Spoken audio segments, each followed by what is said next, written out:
en plus d'être croyants, parce qu'ils ont une vision du monde, ils ont une vision éthique du monde, ils veulent faire partie des gens qui font du bien. Ils ne se contentent pas de faire partie des gens qui ne font pas de mal. Ils disent vraiment, non, on doit faire partie des gens qui font du bien. Et en plus de faire du bien, qu'est-ce qu'ils font? Ils se recommandent mutuellement la vérité. C'est-à-dire que ce sont vraiment des acteurs. Ils sont vraiment acteurs de cette cause qu'ils portent. Ils ont vraiment une mission en eux. C'est pour ça qu'ils se recommandent mutuellement la vérité. Pour toujours se rappeler. Et ensuite, ils se recommandent quoi aussi? Ils se recommandent mutuellement l'endurance, la patience. Parce que lorsque tu essayes de faire des bonnes œuvres et que tu recommandes la vérité, cela demande de faire des choix et ce n'est pas toujours facile. Donc il faut qu'entre nous, on s'enjoigne à l'endurance, à la patience, pour toujours rester dans ce chemin de bien. Et donc c'est cette réflexion qui m'est parvenue.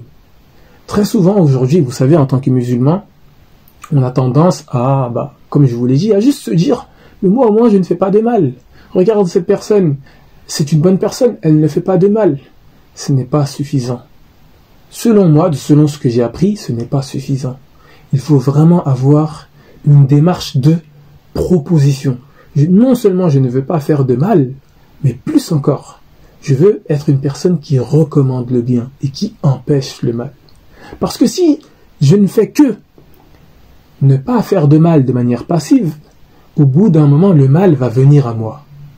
C'est comme, prenez l'exemple d'une maison. Imaginons que vous disiez, comme dans la vie, vous dites, moi je ne fais pas de mal. C'est ça mon état d'esprit, c'est de ne pas faire de mal. Juste ne pas faire de mal. C'est comme si tu disais, je suis dans une maison, au moins, je ne salis pas.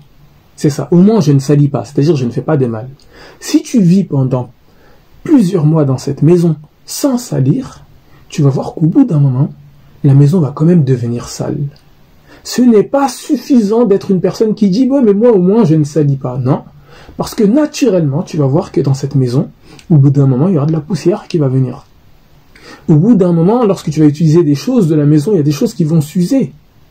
Tu vas voir donc que petit à petit, si tu restes dans cet état d'esprit de la personne qui dit « moi au moins je ne salis pas », comme la personne qui dit dans la vie « moi au moins je ne fais pas de mal », tu vas te rendre compte que dans cette maison, au bout d'un moment, elle va commencer à se salir. Et là, dans le monde, si tu dis « moi au moins je ne fais pas de mal », tu vas voir qu'au bout d'un moment, le mal va commencer à se propager. Si tu veux que la maison reste propre, non seulement il ne faudra pas salir, mais en plus de cela, il faudra que tu sois une personne qui nettoie de manière active. Donc ce n'est pas suffisant de ne pas salir, il faut que tu nettoies. Il faut que tu empêches aussi les saletés de venir. Pour que la maison reste propre. Pareillement dans la vie, en tant que communauté, il est important, en tant qu'individu, chaque personne doit se dire qu'elle porte cette cause en elle. En tant que musulmans, nous ne sommes pas seulement des individus qui sont sur cette terre et qui n'ont pas de vision du monde. Nous avons une vision propre du monde. Nous avons une vision de l'éthique. Nous avons une vision du bien. Nous avons un modèle de ce qui est bien. Et tout cela, c'est ce que le prophète Mohammed sallallahu alayhi wa sallam nous a enseigné. Et donc, en plus d'être des personnes qui ont une vision du bien, nous ne sommes pas juste une personne qui dit,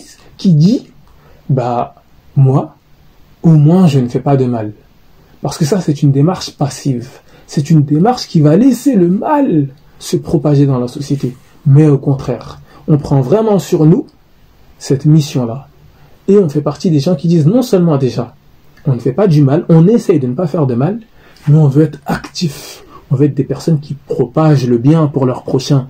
On veut être des personnes qui propagent le bien-être de la création, qui propagent le bien-être des animaux, qui propagent le bien-être de cette vie. On veut être des gens de bien. C'est tout ce que je voulais vous partager. Ça me semble être un point très important que nous devons prendre en compte en tant que musulmans. Pendant le mois de Ramadan, nous ne mangeons plus, nous ne buvons plus, nous sommes certains sont un peu plus calmes, c'est plus propice à la réflexion. Nous sommes censés plus lire le Coran et on voit bien juste, donc ça nous amène à plus méditer. C'est donc ces points-là que je voulais vous partager. Je vous dis assalamu alaikum. C'était Ahmadou l'aspirant.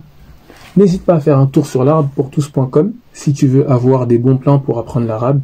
Tu peux apprendre l'arabe en partant de zéro. Un défi t'attend d'ailleurs pour apprendre à lire et écrire l'arabe en partant de zéro. Tu peux faire un tour sur sansplusatteindre.fr si l'entrepreneuriat te parle.